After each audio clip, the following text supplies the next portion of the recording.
Alright, welcome to the back up to the N scale layout with a massive surprise, and I'm back up here with Hi.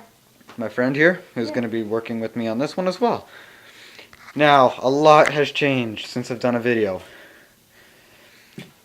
Now, for starters, where to start? I've actually reballasted again and again this track section to a mix between brown and red. It looks better, but the camera can barely do justice to it. I've dark grayed the ballast, the supposedly new track. I accidentally spilt some, so I'm going to have to fix that. Oh, okay. Here, use the sponge as well. While she's working on that, you will notice that the side junction that was here is now gone. But instead, I took that junction and put it there, and I'm kit smashing, building my own locomotive facility for the Conrails. And I'm probably going to run North Fork and Southern locomotives and BNSF along here. And so far I have not glued any of the ballast because I'm waiting for my father to approve of it. And as well, my partner will be doing the scenery as well, more than I already have with just these 3 trees. Now for new items along the layout, I have this intermodal container by JB Hunt. It's a 48 foot. And unfortunately it doesn't fit into this container very well. It doesn't allow the wheels to turn full tilt. Or full twist, whichever you pick. So I'm going to get one more of these Sealand containers, put them beside each other, and then I can stick that on top. Now for new scenery options, I bought this a few weeks ago. Medium ballast, Woodland Scenics. And of course I'm going to be sticking with the Woodland Scenics because they're just plain epic. I also got the 2 ballasts I mixed to make the outer track. I'm going to have a fair bit left over, so seeing as that this is like an iron ore and dark brown, I can probably stick them in the coal carts over there.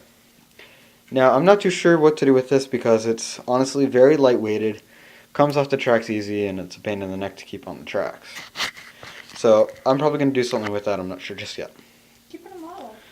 And this was a coarse ballast I used originally on the long outer track. And it didn't work, so I had to take it all off. And this is all I have left of it. So I'm probably going to use it to make like an old rocky road. Just for example, like a 4-wheeler for off-roading.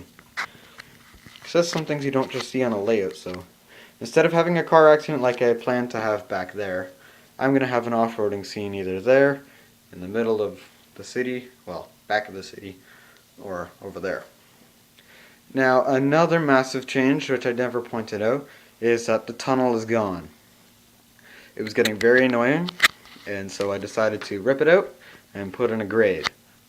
And I'm probably going to have it on a 1% incline, going up to the middle, have a crisscross, and a controlled crisscross in case I want the trains to go straight or continue. And I've actually got some legs, horses, whatever you want to call them. They're kind of hard to see in this lighting, at least. So I've got those to hold up my layout. I have some new wiring techniques, something called a wire stripper, which holds it firmly, and I can easily do modifications and not have to use a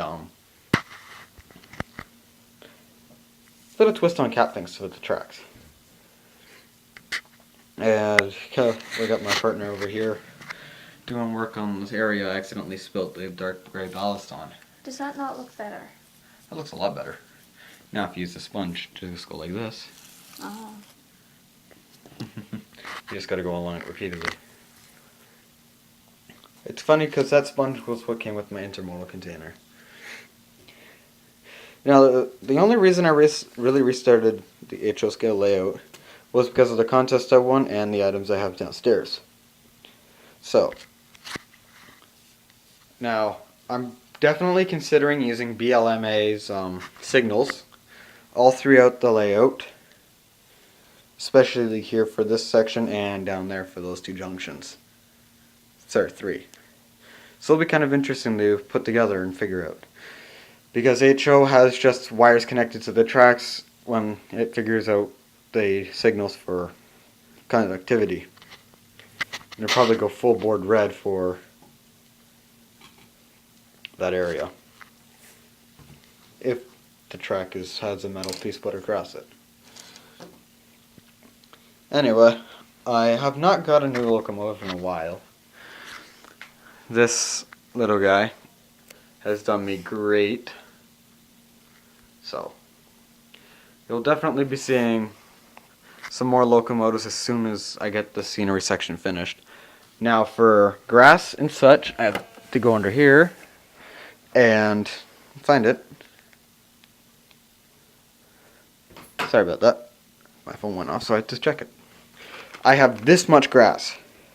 So I'm assuming it would probably just cover this corner down there and this intersection. Sorry, this intersection, not intersection. And I have one more of these left. And I finally installed the one that was supposed to go down there. And, well, I got this scenic cement, and it was kind of funny. When I got the stuff from my friend Mackenzie, he gave me a bunch of scenic cement stuff as well. It was all done by Woodland Scenics, ironically. So that just tells you how great they are. Alright, and that concludes this layout update. I will have further more updates in the near future, probably within the next week. Layout updates might be slow because I have school now for the next 2 weeks. So as soon as those 2 weeks are up, I will have more layout updates coming at you because I just have that much work to do downstairs on the HO scale layout. And I've already put a fair bit of money into this, and I'm not about to get rid of it. And so, if you see any suggestions on what you'd like to see on this layout for either desert or woodland and such, just leave a comment below, or for the HO scale layout, and I will say adieu and goodbye. Peace.